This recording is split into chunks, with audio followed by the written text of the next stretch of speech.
the times that you nag me, I would venture a guess they feel worse than the times that I nag you. Like, I really resonate with this. Makes me feel like a child. Like, it brings up a lot of shame when you nag me about something.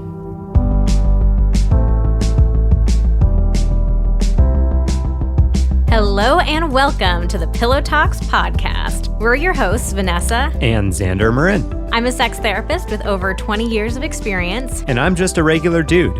We share the ups and downs in our relationship while giving you step-by-step techniques for improving yours. Make sure you subscribe for your weekly double date full of totally doable sex tips, practical relationship advice, hilarious and honest stories of what really goes on behind closed bedroom doors, and so much more. It's the sex education you wish you'd had.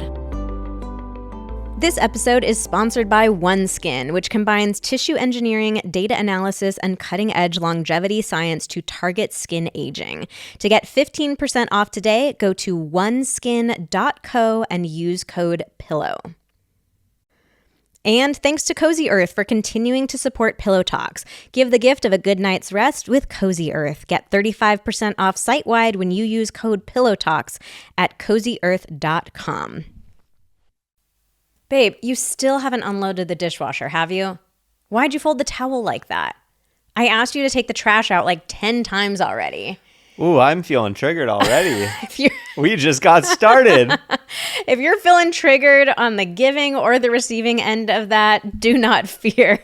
Today we are going there. We are talking about nagging. And more importantly, tips for how to manage it.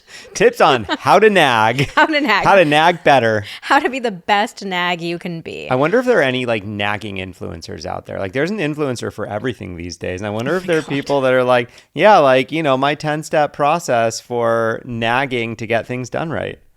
I don't know if they'd call it nagging to get things done right, but we have a process for how to get things done right that doesn't include nagging. Because let's be real, nobody likes to be on the receiving end of nagging, and nobody likes to be on the giving end of nagging either. No, definitely not. So today we're breaking down what nagging really is, how big of an issue it is, and are we maybe confused, actually, about what's going on when nagging is happening. Oh.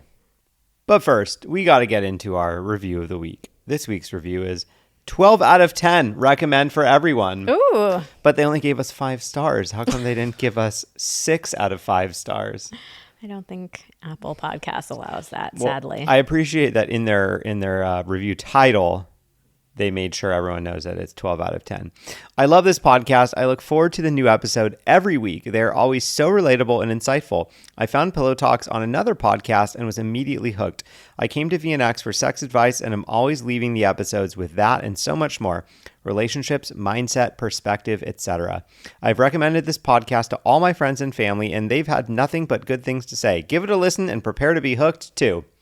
Oh, thank you for the delightful review. Yeah, and referrals. Yes, referrals. Actually, those go a very long way, too. Yeah, seriously. Yeah, when your friend is recommending something to you, that goes a long way.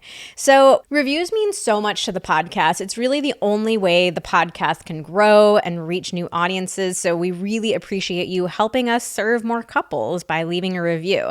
And we do a giveaway every single week as our little way of saying thank you. So here's how it works. You go to the main Pillow Talks page on Apple Podcasts, scroll to the bottom, and you'll see the reviews there. Just leave your review. It doesn't have to be long, can just be a few quick seconds, literally can take 60 seconds or less.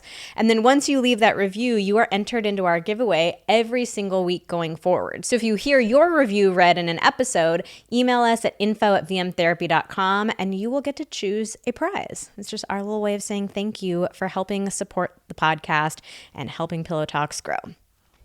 Okay, so let's get into the topic of nagging. Yeah, babe, get into the body of the podcast episode. Why haven't you done it yet? So, as always, we turn to our trusted Instagram community. We're over at Vanessa and Xander. That's Xander with an X. If you are not a part of our community yet, you definitely should be. Yeah, because then you could be contributing to us getting all the information that we need for these podcast episodes. So first we asked, do you think nagging is an issue in your relationship?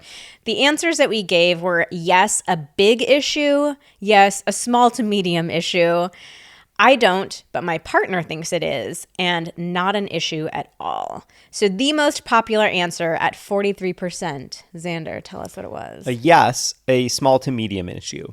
An additional 10% said yes, a big issue, and another 10% said, I don't, but my partner thinks it is. So that was about 75% of respondents said, basically at least one person in the relationship thinks nagging is an issue in their relationship.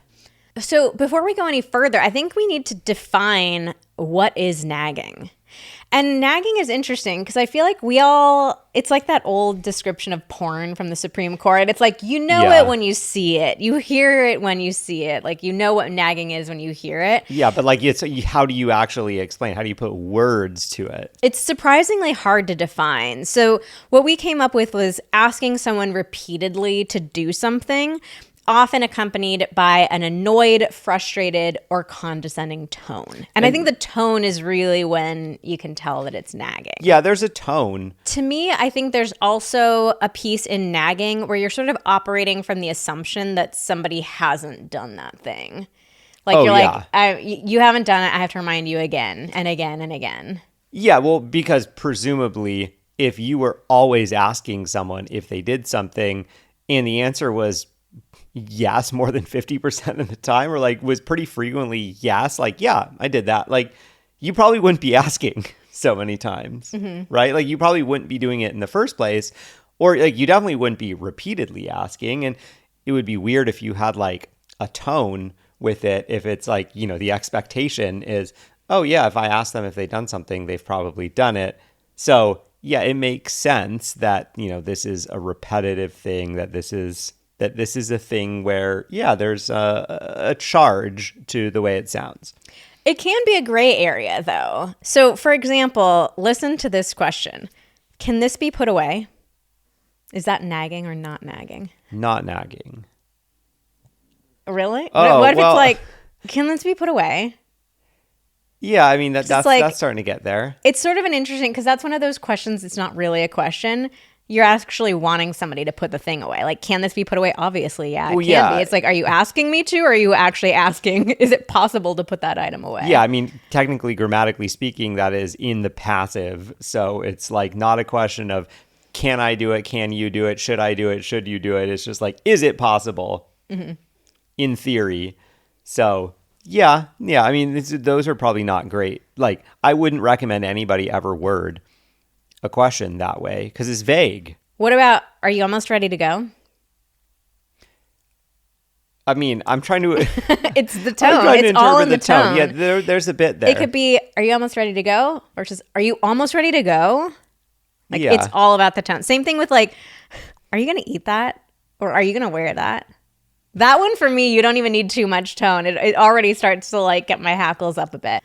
So a part of our definition of nagging was asking someone repeatedly to do something. And I think this is where nagging gets really gray. It's when is it nagging versus when is it reminding? Because in relationships, we often have to remind each other of things. Xander and I joke all the time about how our memories are just very different. I have a steel trap memory for certain things, and Xander's is a sieve. Sieve? Sieve. Xander's a sieve. I think it's spelled a colander. A colander. Great.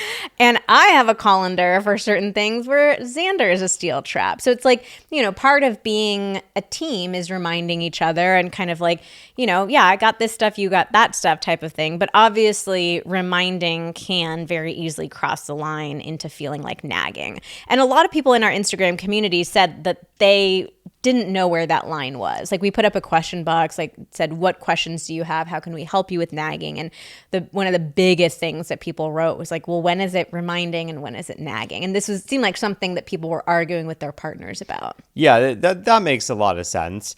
And I think that we'll later get into some suggestions. And I think that we have some suggestions that will help clarify when to do this, but also ways to set things up so that you don't feel like you need to have as many reminders. Because I totally get, like, if you ask somebody to do something that's like very open-ended or like far in the future, you might think, it might be like, oh yeah, well then do they remember? Like, I asked them a long time ago, or it's been a while. I haven't seen them make any progress, but like I haven't been with them constantly. So yeah, we're going to talk about ways to maybe decrease some of that uncertainty, because I think that we can set ourselves up for failure in a way of like making really open-ended requests for something very far in the future and then like not knowing what's happening with that. Yeah, so I would say like checking in once or twice is reminding, but checking in over and over again on a consistent basis, for me, that's when it crosses the line into nagging. And I would say the tone is different too. So with reminding, there is that sense of teamwork. Like, hey, I'm in this with you. I know you, and I know that you tend to forget this. So I'm just reminding you to grab this or book that appointment or whatever it is. Versus nagging, there's more of an irritated, frustrated tone. You've already done something wrong. Like, I'm mad at you for not already having this done. Yeah, and I think there's even more gray area with reminding, because it's like, the tone of the reminder is so important. If it's just like, hey, just wanted to remind you that like you got to pick the kids up later, versus including sort of like what your goal is with the reminder, like stating that very clearly, like, oh, hey, I just remembered that Timmy actually has a slightly different schedule after school today. And so I just wanted to check in to like see what time you were planning to get there so that he actually gets to this appointment or whatever on time or something like that. Mm-hmm. So that it's like, you are saying the reason why you are reminding or checking in. And it might be because like tying it to an impact that the person's responsibility might have on somebody else, or maybe how it impacts like responsibilities that you have. Mm-hmm. Like, oh, like, I don't know. For example, one of my chores is making the bed. And let's say that like Vanessa was folding clothes on the bed and there's like a whole pile of laundry. Like, it would be very fair of me to check in with her, like, oh, I'm just curious when you're planning to do that, because it impacts when I am going to be able to do the bed or something like that. What I will very often say is, hey, I'm just trying to plan my day right now. So I'm just curious, like, when, if you're open to telling me like when you're planning to do X, Y, and Z so that I can plan around that. Honestly, I think the vast majority of it comes down to the tone. Like, yeah. you know it when you hear it. If you're saying something in an even, calm, or even happy tone, it's very rarely going to feel like nagging, even if it is multiple reminders of like, hey, the dishwasher's still freaking full. Like, if your tone is good, it's not going to feel like nagging. Oh yeah, I mean, we got into almost a little spat about this a couple of days ago, because I got home and we were like in a rush to get somewhere, and it was usually I feed the dogs, but I had gone surfing late in the afternoon, which is atypical for me. And we were going to go to Vanessa's grandma's house for dinner afterwards. And so Vanessa had said that maybe she would feed the dogs like if she left before I got back. And I got home right around the time that I thought she was probably going to leave. And so I wasn't sure if the dogs had been fed yet, and like a couple other little things that had to get done around the house. And so I was like trying to check in with her, but I was in a rush, and I definitely used a tone that was not the like calm checking in tone. Mm-hmm. And I don't think that felt very good for you, huh? Yeah, it didn't. I do want to stop here though and make it very clear that the point of this episode is not how to nag better. I can imagine listening to this episode and hearing us start to talk about like, oh, you have to keep the tone calm and even, be happy when you're giving the reminders. And I could imagine starting to think like, these motherfuckers, like they don't understand how frustrating it is to tell my partner 10 times to unload the dishwasher, take out the trash, and all the things. Don't worry, we are going to get into it. Like I kind of hinted at the beginning, like there's so much more to nagging than a lot of people realize. guys. There's an art to nagging. No, there are so many more complex dynamics. I think the typical storyline that we hear about nagging is like male-female relationships. The woman is such a nag, and the poor guy, what a tough life Can't it is catch for a break. him that he has this shrill, nagging wife all the time. And that is not what we are perpetuating with this episode. So hang with us for a moment. All right, so what kind of stuff are people commonly nagging about? We asked our Instagram audience, and here are the most common things that people said. So chores, I feel like we've kind of given a couple examples. That was about far this. and away the most common response. Oh, It's yeah. having to remind my partner to do their chores. Yeah, like have you unloaded the dishwasher? Have you washed the clothes? Have you made the bed? Have you taken out the trash? All that good stuff. All right, then Good stuff. all Terrible that stuff. Nobody likes doing chores. all that stuff. Okay, then there stuff with the kids. So this was stuff like even like spending time with the kids. A lot of people are like, I have to nag my partner to, play with the kids, put them to bed, entertain them. Even like stuff like reading parenting books, listening to podcasts, figuring out game plans for how you're going to navigate the next milestone, that kind of thing. Then another classic, spending too much time on your phone. And this was something that in the responses, people were really complaining about their partner nagging them about this. Like, my partner is always on my case about being on my phone too much. And this is the classic story of like, they're always nagging me about it, but then they're always on their phone. And so then you're just constantly fighting and probably nagging each other Everybody's about it. annoyed Or about maybe, the phones. the person that gets nagged more often probably identifies the one or two things that they think they have it in to be able to nag their partner to like get back at them. And it's probably always the phone thing. All right, then we have money. So this could be like, oh, you spent $100 on that? You didn't check in with me about that. Or, we haven't sat down to look at the bills or our budget or that kind of stuff. Money was a big one. Yeah, then we have scheduling. So like scheduling appointments for you, for your partner, for the kids. Like just, what do we have on the schedule today? Like, why are you watching TV? We got to get to the dentist in 10 minutes or whatever it is. Or, just kind of generally being late, like not being on the schedule. And like, hey, aren't you aware of this? Like, how are you going to be able to get out of the house in 5 minutes? That's probably the thing I nag you about the most, being on time. Mm-hmm.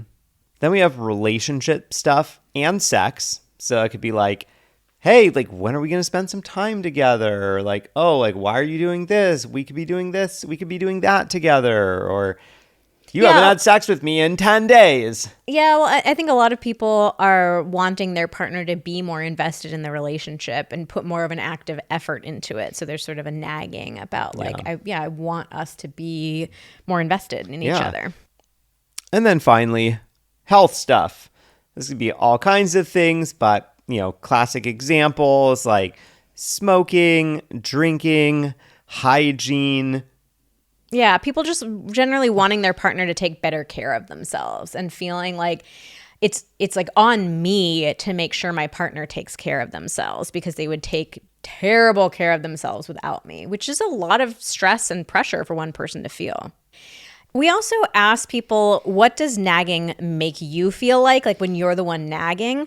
And what does being nagged make you feel like? I wanted to get into like the emotional feel of it. So people said that when they are the one doing the nagging, it made them feel, I pulled a couple of quotes that I thought were super interesting. Like, I can't trust my partner to get things done. Trust was a big theme that came up, and we will circle back to it. Another person said, like a boss, not a partner.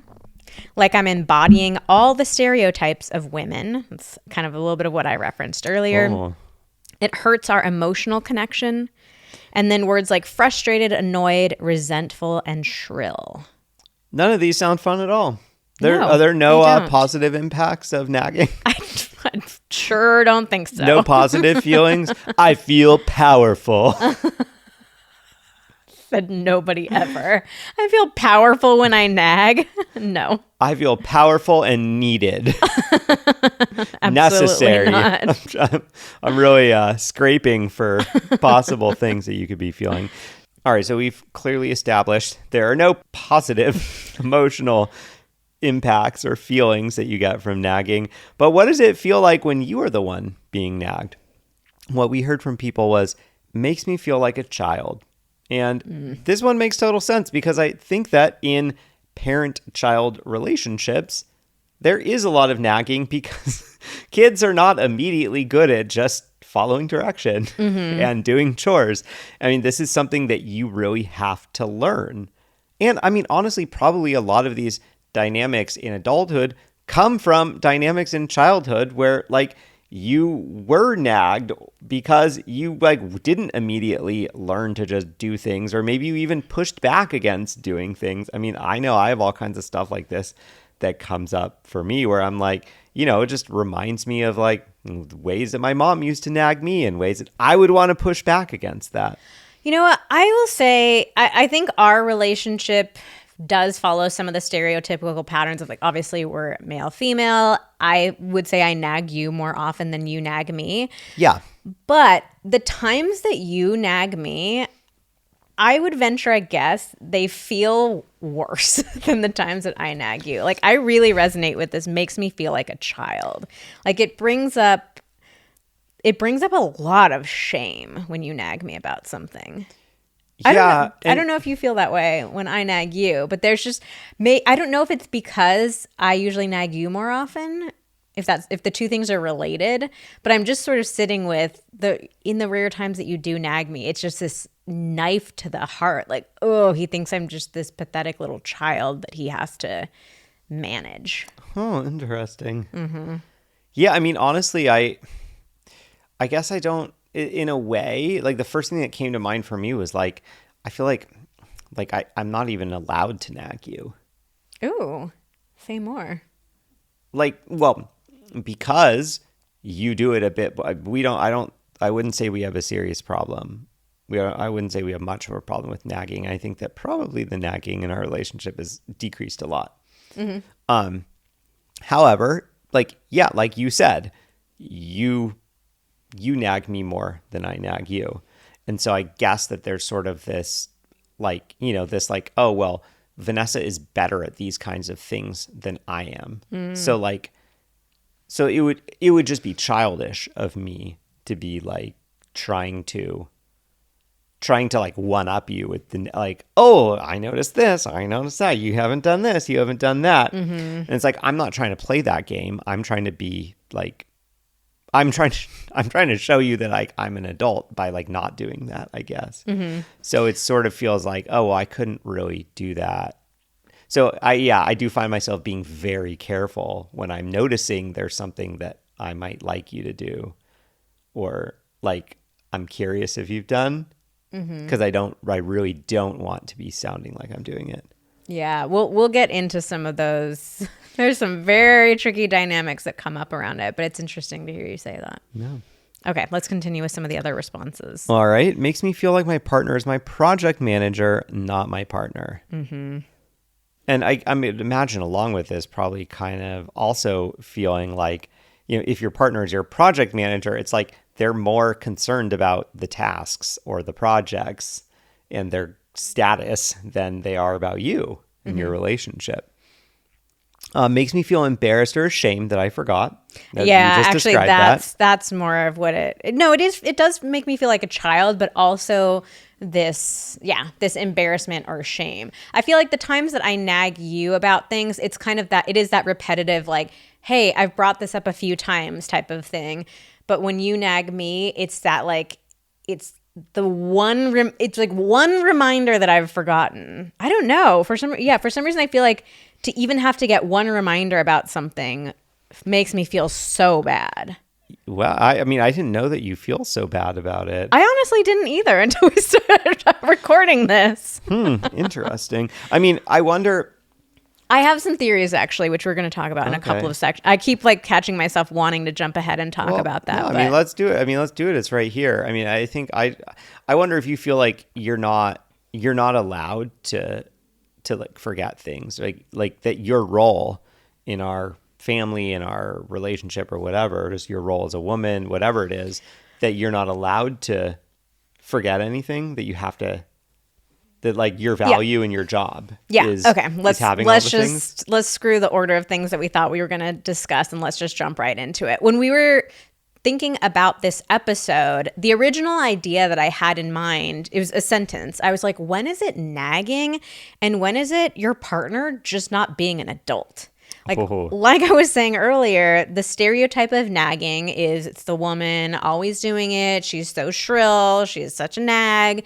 And the poor partner, like this laid back, chill dude, like just having to live with his nagging partner. And I was just thinking about how this overlaps with mental load.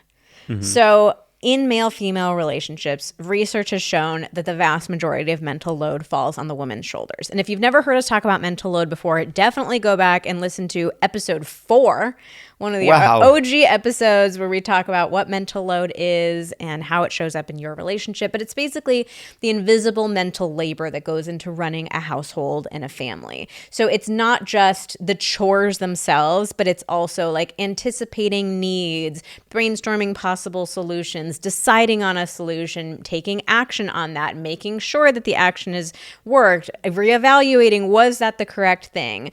So for example, like it's not just doing the laundry, it's having to anticipate like, okay, Timmy needs his soccer uniform for practice on Tuesday.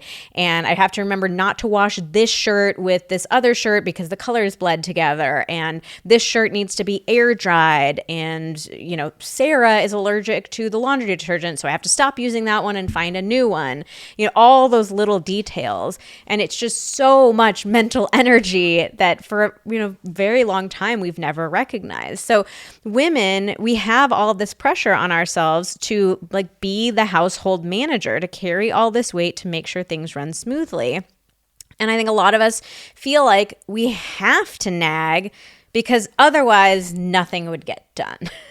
And that's where the like, is it just your partner not being an adult part comes into it. Of like, if we all had partners who were carrying their fair share, who could be trusted to do their tasks and follow through and do them properly, like we wouldn't need to keep doing all those reminders. And that's why I think you and I, like, we don't really have very much nagging in our relationship anymore because we really dove into the topic of mental load a long time ago and like came up with a specific plan of how are we going to divide up that mental load in our relationship. Yeah, I mean, we took it upon ourselves to really to split things up and then to be able to take pride in what we are doing and like do a good job at it. Because I think the other part of it that comes up too is there's also like that weaponized incompetence piece too, where it's like I feel like in a way you can get into this dynamic if you know that your partner has a preference for how to do something and that no matter how you do it, they're always going to have a different way that they would like to do it, or what you do is never going to be enough. I mean, you might even be like unintentionally setting yourself up to get nagged because the more nagged you get, eventually your partner wears down and just does it themselves. Yeah, ironically, nagging can create a dynamic where more and more nagging is needed. Like if you're the partner being nagged, sometimes you can just it not even consciously, but it's sort of this like, oh, well, my partner will remind me, or like they'll tell me what needs to get done, or, you know, if it's really important, they'll give me that reminder. And so it can really snowball to this point where one partner's hardly doing anything, or even crossing the line into weaponized incompetence, which is basically pretending you don't know how to do something or pretending you're not very good at it so that your partner will do it. Or like, just like never intent, or like never actually getting good at it because you know that your partner will kind of pick up the slack if you're not very good at it. Yeah, the classic line is like, oh, but you're just so much better at that than I am. We also have a separate episode about weaponized incompetence, so you can scroll back and listen to that one as well. I wanted to read this quote that someone sent in because I think this encapsulates what we're talking about really well. This woman wrote, "If you don't nag, then they usually don't listen. We hate doing it, but also don't want to be stuck doing everything ourselves. I once stopped nagging for 2 weeks just to see what would happen, and my house looked like an episode of Hoarders." So was the lesson from that person that nagging was the only way to get things done? Yep, which is a horrible outcome, a horrible lesson to learn. And I think mental load is the reason why reminding turns into nagging. I think so many of us women are feeling so overwhelmed by everything that we're carrying, everything that we're keeping track of, that overwhelm comes out in our tone. It's what makes us frustrated in the moment and makes us annoyed and irritated, makes us feel like the only way to get the things done that we want to get done is by nagging. So it's almost like there's a passive aggressive undertone of like, I'm pissed about this. I'm pissed about this other thing. I'm pissed about this mental load. And so I'm going to take it out on you with my tone about these little reminders rather than addressing the bigger issue. I think sometimes it's pissed and sometimes it's just so fucking overwhelmed. You don't know what to do. You know, it's just exhaustion. Yeah. Sorry, I'm not trying to say that you're like outwardly pissed or you're like stewing in your head like, oh God, this mental load, I'm so upset. But I think it's, you know, deep down, that's what's coming up for you is like, you know, there's part of you that maybe you can't put words to it, but you're like, oh, like something doesn't feel fair. Something doesn't feel right about this. I think that the anger lies beneath. Anger is usually a deeper emotion for a lot of us. It takes a bit more to access. I think what's on the surface is pure and utter overwhelm and exhaustion. Because when I think about the times that I nag, it's all about the tone. And it's like, it's this high tone that comes out and I can feel myself not breathing. And I think that's the symptom of the thing. It's like I'm so overwhelmed and overloaded and there's so much going on that I can't even breathe. And so it's this really high pitch, like, babe, we're going to be late again kind of tone that comes out. So what babe, if... it's just like... when I hear that, then... Babe. When I hear that then, because you've told me now, it's like you're not breathing. What if I go, babe, just breathe? Ooh, no. I would lose it if you said that. Wow, okay. I mean, you're onto something there. Like, this is one of the tips that we're going to share. When we talk about how to stop nagging. Babe, you're not breathing. I would die in that moment. I'd be so annoyed. I will meet your nag and raise you another one, a deeper, worse one. I also want to talk a little bit about the overlap between nagging and micromanaging. So you were sort of starting to reference this a minute ago, that as women, we're really socialized to believe that so much of our value lies in our homemaking abilities. I think we've talked before on the podcast about even dumb things like folding the towels. Like, there's no reason why towels need to be folded in a certain way. Like, they're going in the closet, nobody's seeing them, who cares? Do they even need to be folded? Wow, wait, can I like record this? No, I can play this back for you later? Logically, that makes sense. But in reality, like, I take a weird amount of pride in folding the towels the right way. We actually had an employee who was just talking about, like, she struggles to, you know, she doesn't know which way to fold towels. And is there even a right way? And I was like, there is a right way. Single fold and then triple fold. And then you put them in the closet so that the nice side is facing outwards. And I often think about stuff like this. I'm like, why do I care? Why does it matter? Is it actually some little part of my brain that's really satisfied by seeing things like nicely neat and lined up and all of that? Or it definitely is. You love organizing things, and like our drawers, you have all these nice like drawer organizer things. I know, I got all that fucking little acrylic and the bins and all, but I love it. I love it too. I love the outcome. I don't think that's really who I am. I think that's how I've been socialized to behave, that like, oh, I'm a woman. I'm supposed to keep a nice, clean, tidy house. And now I have all these Instagram influencers and YouTube videos and stuff showing me all the ways I can take it to the next level.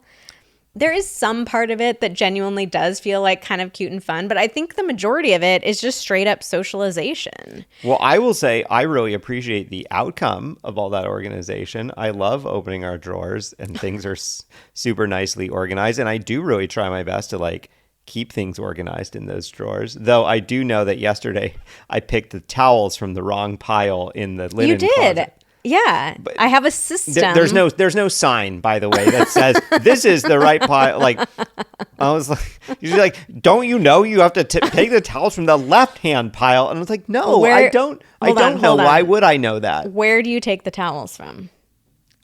I just took them from whichever. I told you yesterday. No, but I told you yesterday the system. I'm supposed to take it from the left.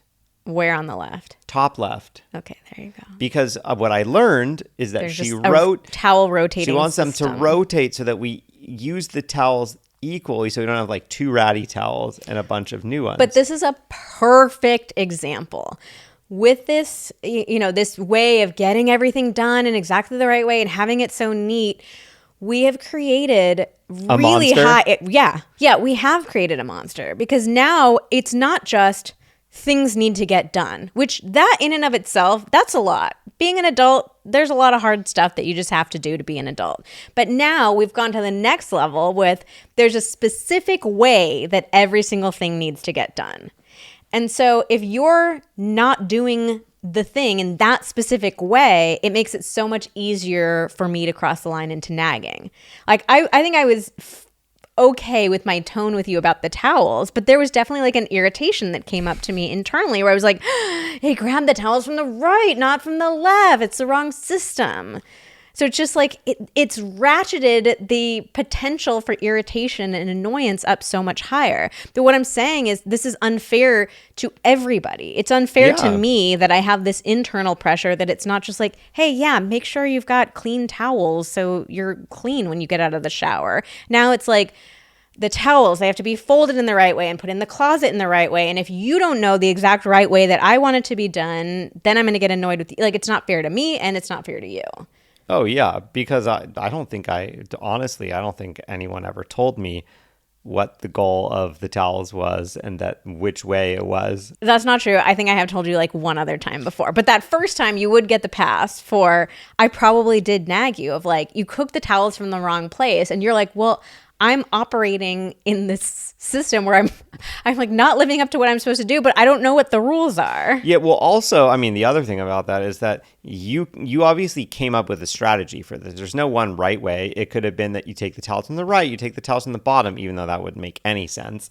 But, it could be from the right, whatever. It could be that, I put half of them in another closet so that you don't touch them and we use these and then I rotate them or whatever. But like, we could have come up with a strategy together.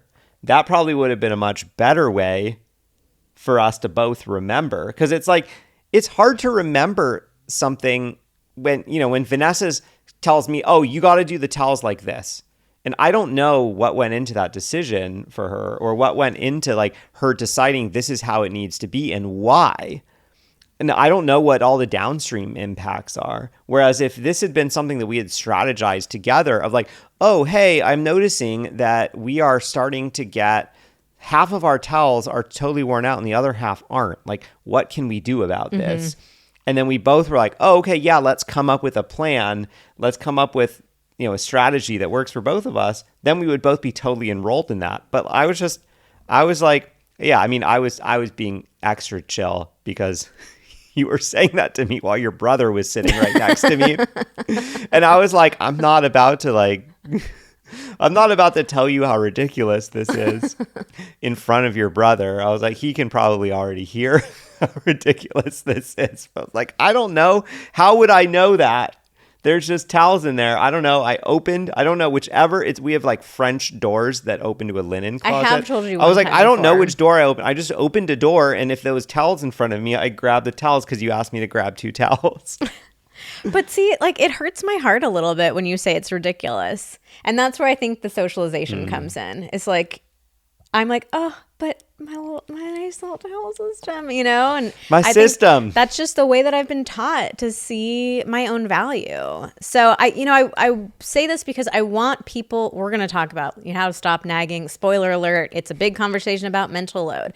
I want people to have partnerships where the mental load feels like it's shared in a fair way. Yeah. And I also want people to recognize, are there ways that you're actually making it harder on yourself by having all these certain rules and ways that things need to get done? And then sometimes we need to pick our battles a little bit and to really ask ourselves, is this really important? Why do I think it's important? Where in my life did I learn that I needed to prioritize this so much? Why does it hurt my little heart that you're saying that the towel system is ridiculous? No, I don't think the towel system is ridiculous.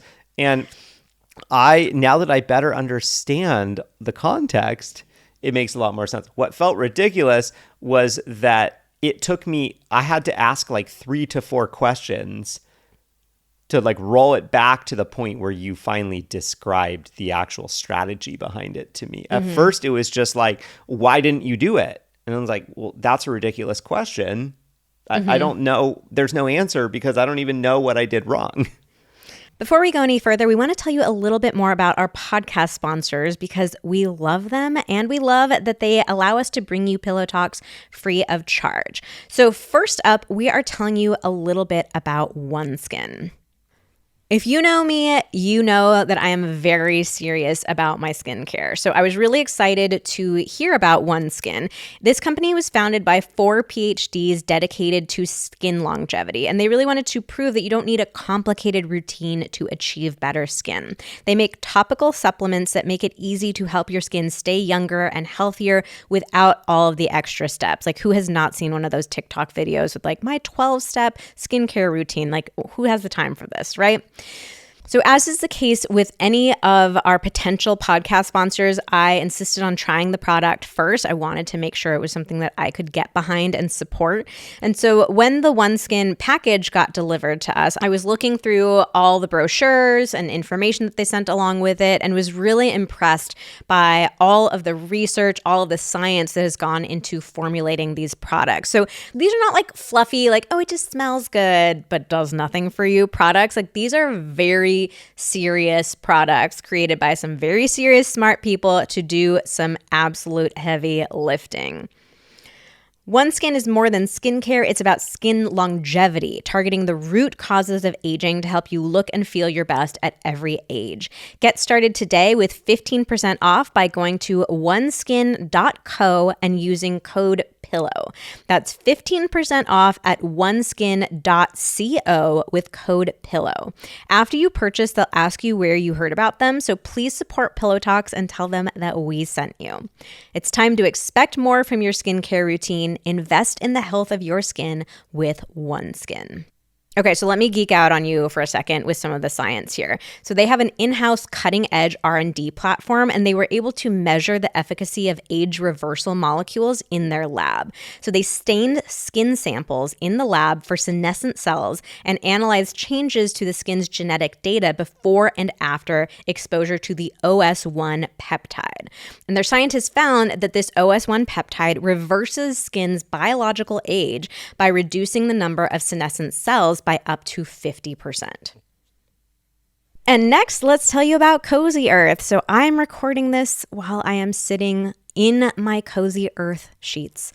I've got the sheets, pillowcases, the duvet covers, and Xander and I are just absolutely obsessed with Cozy Earth. These sheets are so soft. I cannot tell you. They come right out of the packaging soft, but trust me on this, wash them like 5 or 6 times and it is just next level softness. Cozy Earth offers the most luxurious and responsibly sourced bedding in the world. They're ethically sourced using premium viscose from highly sustainable bamboo. The bedding is naturally temperature regulating and breathable, so you can sleep more comfortably all year round. Believe me, I get so excited to get into my bed at the end of the day because it's just so freaking soft. I really know that you are going to love your Cozy Earth sheets, but they also have an incredible 100-night sleep trial. So you have 100 nights to sleep on them. You can wash them, try them out. If you are not completely in love, you can return them within 100 days for a full refund. And on top of that, all of their products also include a 10-year warranty against defects. So whether it's their luxury bedding, ultra comfortable loungewear, plush bath towels, and more, get cozier with Cozy Earth. If you've never tried Cozy Earth, I've got awesome news. You can save up to 35% off Cozy Earth right now. Go to cozyearth.com and enter our promo code PILLOWTALKS at checkout for up to 35% off your first order. That's cozyearth.com, promo code PILLOWTALKS. Okay, let's go back though to another topic that we wanted to talk about. We asked our Instagram audience, what is something you don't consider to be nagging, but your partner does? Or something that your partner doesn't consider to be nagging, but you do? Like, I wanted to know more about these gray areas. So here's one. commenting on how I'm doing something, over instructing, offering corrections, snarky comments about how I did it. Xander, does this count as nagging to you? I have discovered, I think I've discovered where I do my nagging of you.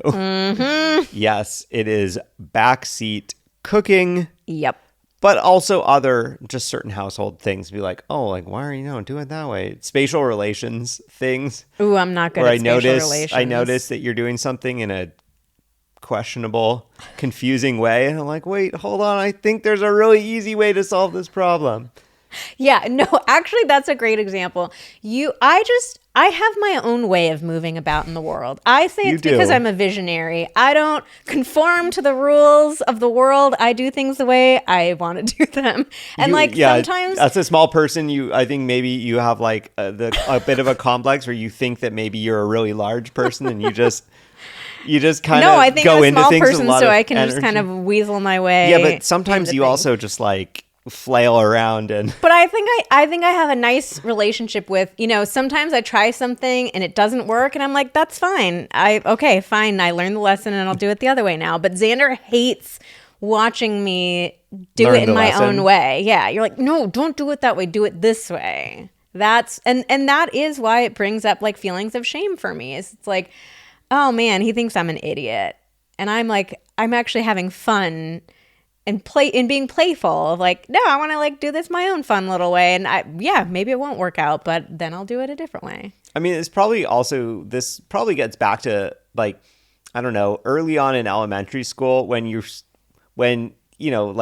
start to kind of make that pivot from like, I don't know, I don't remember much of kindergarten, first grade, second grade, all that stuff. But like, early on, you're doing basically a lot of play, and that play starts to get more and more directed towards like accomplishing tasks and learning things. And I think at a certain point, you start to get more into, no, okay, like you're doing these math problems, like this is how you need to do them. Like, no, like, you can't do them that way. You have to do them this way. And I feel like, I feel like I have memories just early on in school of like, sort of like thinking, like wanting to do something creatively or thinking that I have a good approach for doing something. And the teacher's like, nope, that's not right. It's got to be this way. Interesting. Okay, another example was asking for a task to be completed and then expecting them to get it done immediately. Does that count as nagging? I guess it depends on the task. Like, is it something that genuinely needs to be done immediately? I feel like you ask me, I feel like maybe you and I need better terminology or like language to use around this. Cause I noticed that I will like often, I feel like often you will make a request of me to do something where it seems like logically there's no reason why that thing needs to be done right then. But like you obviously did ask me right then. You didn't ask me later. It's like you will sometimes ask me to do things at times where it makes very little sense to me why you would possibly be asking me to do that. Given that like it seems counterproductive to do it then. And in fact, like asking me later would make a lot more sense. And where I get confused then, I'm like, wait, is she trying to ask me at a time when I'm super concentrated on something else and I have a low likelihood of remembering? Or does she want me to stop everything that I'm doing and do that right now? Well, I think sometimes what comes up with that is a lack of trust. And that's not what comes up in our specific examples, but I think, because I do have a trust in you, and that trust has increased a lot over the years, that when you say you'll do something, you actually will. But I think a lot of people don't have that trust. And we've had seasons of our relationship where I didn't have that trust. Yeah. And so I think that's where the intensity comes across, is like, I need you to do it now because I need to make sure that you're going to do it, because otherwise it won't get done. I don't trust that it'll get done at all. Okay, there's also reminding me to do things that have nothing to do with him, like reminding me about my own doctor's appointment, telling me to set my alarm for the morning. So I read this one and I thought, like, does this guy think that he's being kind? Like, he thinks that he's being a supportive partner, like, hey, I'm your teammate, I'm just reminding you of these things, but it's bringing up shame or annoyance, clearly, like for I believe it was a woman who sent this in. Yeah, I mean, I guess what I'm curious about this one is the person in this example who's doing the asking of like, oh, you know, do you remember your doctor's appointment today? Like, do they think that they are doing them a solid, or do they think that their partner won't remember? Are they worried about them? Like, is it an anxiety thing? Is it a lack of trust thing? Or is it that they think that they're helping them out somehow? This is another one that would come down to the delivery for me, but also a great conversation to have with your partner to just say like, hey, and I would, in this kind of situation, I would give your partner the benefit of the doubt. And I would say something like, hey, I really appreciate that you're looking out for me and trying to remind me about my appointments and alarm and all of that. I'm good. So actually, like, you don't need to take mental space in your own brain to give me these reminders. Yeah, or I would just make a clear request of like, please don't do this anymore. Yeah, I mean, or you could even be like, you know, hey, you know, because like, you know, I'm managing my own schedule, and you know, sometimes I'm making adjustments to that schedule that maybe you don't even see like reflected in my calendar. So like, what you're reminding me about is not even always that accurate. And the last one that we got was asking my partner to put their phone down and connect with me. Does that count as nagging? Obviously, this is really one that boils down to the tone and the delivery of it. But I think that this particular example is so triggering to us because we all know that we need to be better about our phones. Yes. We all know that we're on our phones too much, and we all have had experience of being annoyed at our partner for being on their phone too much. So I think when your partner, even if they say it in a nice way, when they ask you to put your phone down, it's so easy for us to get defensive and go to like, well, but you're always on your phone, or don't tell me what to do. You know, you feel shame about being on your phone, or you want to lash out and put it on them instead. But I think overall, it's a totally fine thing to do to ask your partner to spend some quality phone-free time with you. But then again, it's all in the delivery of that. If it's like, put that down and connect with me. Is that your nagging tone? No, but like, I don't know. I see. I'm so out of practice. I'm so out of practice You're with not this. that out of practice. Well, not with down? this. Yeah. Can you put that down? Yeah. Can you put that away? You've been on that for hours. Yeah. Well, but even regardless of the nagging part, it's like if what you're trying to do is connect with your partner, it's like you can go into the nagging territory of like, oh God, like put that thing away, where it's you're not actually giving the context of like why you want them to put it away, or what what your need or what your want is, or what you're trying to get, like what the feeling you're trying to get with your partner is. You can go that direction. You could also go the like making it all about you, like, oh, I need you to connect with me. Or you can go in the third direction, which I think is the healthier one, of like trying to enroll your partner in doing something nice together. Like, hey, like, you know, would you be open to us spending the next 30 minutes together and talking about this thing, or looking at that thing, or watching the show together without our phones? Just clearly stating what it is that you want, like the outcome that you want that is beyond just the phone. I think often we focus on like the means rather than the end. Like, put that phone away. That phone's getting in the way. But it's like you don't actually want your partner to just put the phone down. Like, you want something else. Yeah. So say the thing that you want. Because if your partner could then be like, all right, I'll put the phone down, and then just sit there silently. And like, that's not what you would be unhappy with that too, right? Yeah. So like, think about what it is you actually want. Okay, so let's transition next into how to stop nagging. I kind of spoiled it earlier. I had to, but the single best thing you can do to stop nagging is to have a clear plan for how you're going to share mental load in your relationship. So who's doing what? How's it being done? What are the guidelines around how it needs to be done? What are the responsibilities? Like a very clear plan that everybody knows and is in agreement with and feels equitable. Yeah, I think that's the really important part. Is it's not like a dictated plan. Like Vanessa comes up with a plan and tells, okay, here's what you're going to do. Mm-hmm. That's like a very, that's like a parent coming to a child being like, all right, you got to do it these together. Are your responsibilities. This is something that you need to do together, because I keep using the word enrollment, but like the enrollment part of it is so important. Both partners need to be equally invested in this thing and both on board with it and both like, yeah, like, yes, I want to be doing these things because you are going to be doing these things. And yeah, I mean, it's a separate issue if one of you is like, I don't want to be doing any of these things. Like, that's something else that you got to deal with. But ultimately, in a good partnership, both partners should want things to run smoothly around the house. And so therefore you should want to lay things out and be like, hey, let's make sure this feels fair. Let's make sure we're playing to our strengths, etc. Yeah, I think it's really important to assign items based on personal priorities and preferences. So if you hate a messy bedroom and your partner hates when the kitchen is just totally wild, like maybe bedroom tasks are yours, kitchen tasks are your partner's. And also play to your strengths. Like if you're naturally very good at organizing and your partner is naturally very good at cleaning, or like you enjoy a certain chore, your partner enjoys a certain chore, like play to your strengths with your plan too. And then here's the real key. It's not just about splitting this up and being like, all right, you have these and I have these.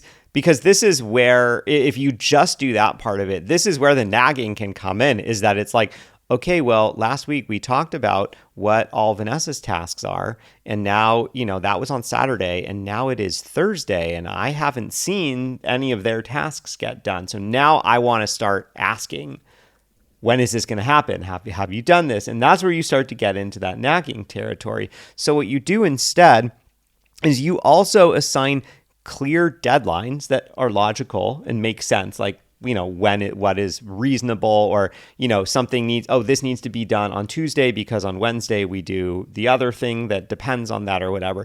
But you also include the deadlines when you're splitting things up, and you make sure that everyone is on board with and aware of what those deadlines are. Or timelines. Yeah, timelines or deadlines, so that you don't ever have to be like, I wonder if they are going to do this now. It's like, oh yeah, it's Tuesday, and on Tuesdays we do this. Oh, okay. Like if you don't see them doing it on Tuesday, then sure, you can ask about it. But like, I think it's important to try to stay away from these like, okay, yeah, this thing needs to get done anytime in the next 2 weeks.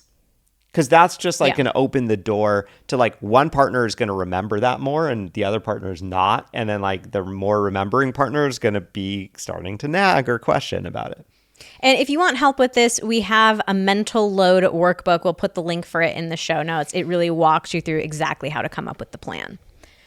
Our next tips are to have patience for each other. I think it is so important to remember nobody wants to nag. Nobody enjoys nagging. I know it feels really frustrating when you're experiencing it in the moment, but just being able to take that step back and recognizing like we're human. None of us always remembers to do things the first time. It really goes a long way to have a little bit of grace with each other, especially if you see your partner really trying and participating in this with you. The next tip is to figure out your triggers. I think it's very easy for us to blame nagging on specific chores. Like, oh, it's just so annoying that the trash is always left until the last minute to take out. But I believe that we nag more often because of an emotion than because of a specific item. I think it's an emotion that we are struggling to manage on our own. So I think getting to know ourselves a little bit better and figure out like what is that thing that comes up for us. And I think that's why recording this episode has been really interesting for me, of identifying like, oh yeah, there's like a weird shame, a very strong shame that comes up. So getting curious, figuring out what those emotions are and figuring out when are you more likely to feel triggered by these types of things, that kind of self-knowledge can be really beneficial. And I think it's also really important to have an open conversation with each other about nagging. Like rather than it just being like, oh, this is something I need to work on my own and cut out and like kind of like secretly manipulate the situation so I get my partner to be doing more things responsibly so I don't need to do this. Just talk about it. And it's so valuable. Like we talked about what you all told us, what it feels like to nag and what it feels like to be nagged. And you can have that same conversation with your partner. Like say, hey, like what does it feel like for you to receive, or what does it feel like for you to give, and vice versa. I think that can be so helpful for you to both understand that this isn't something that either of you want. Because I think it is easy to get into a dynamic where the person receiving the nagging, after a while, might even think that the person who nags like is enjoying it or getting off on it. And it's like, you got to kind of break down, like, how are you actually feeling about this? Okay, none of us actually want this. So you can also ask each other in this conversation, I do want to know, like, I don't want to be nagging you. However, like, I do want to know how I or we could ask each other about a certain task without putting the other person on the defensive. So kind of brainstorming, like, what approach would you prefer? Like, how would you like me to phrase that question? Like, oh, I'm just curious about this, or I just wanted to check in about X, Y, and Z. Like, how can you say that in a way that's not immediately going to put you on the defensive? And then finally, the other part of that conversation can be asking each other, like, okay, so if one of us does feel like the other one is nagging, what's a gentle way that I could ask you to rephrase or change your tone without putting you on the defensive? So this way, both parties, sort of like the nagger and the naggee, have the tools that they need for, like, okay, I know how I can check in on something without kind of triggering my partner. And my partner also knows how they can check in on me if they feel like I am nagging them or using a tone that doesn't feel good.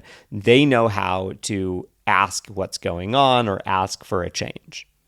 And finally, let's talk about navigating it in the moment. So, I talked a little bit about the triggers that can come up, the times that we're more susceptible to nag than others. So when you feel yourself having the impulse to nag, see if you can catch yourself in the moment. And it's not going to be easy. You're not always going to be able to do this, but anytime that you can, it can be so beneficial. So take a deep breath. Coming from someone who knows my nagging comes from a place where I'm not breathing, like, just see if you can take a deep breath.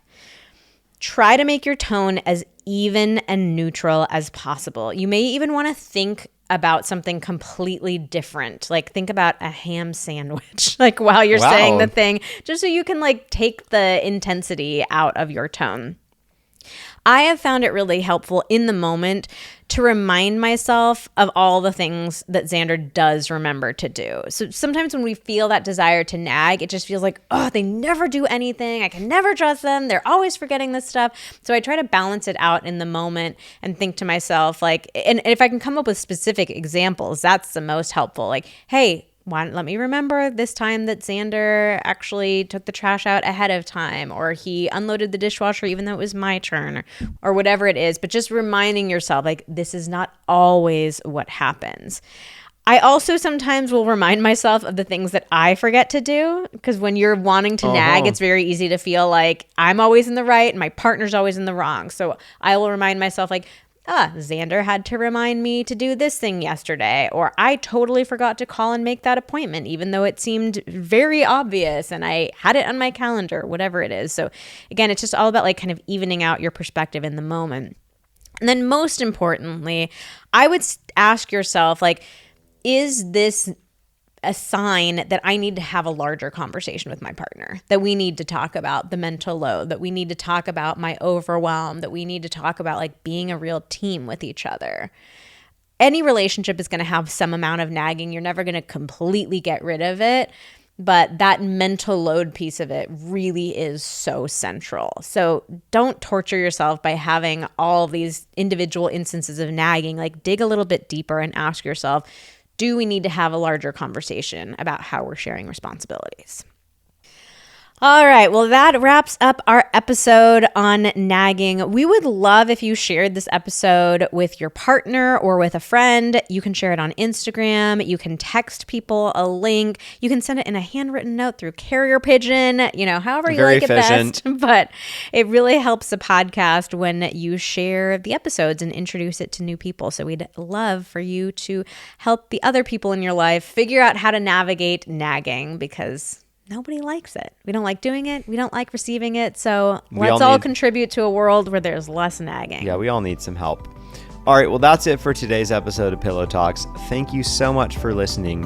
Join us again next week when we start to uncover your biggest fantasies.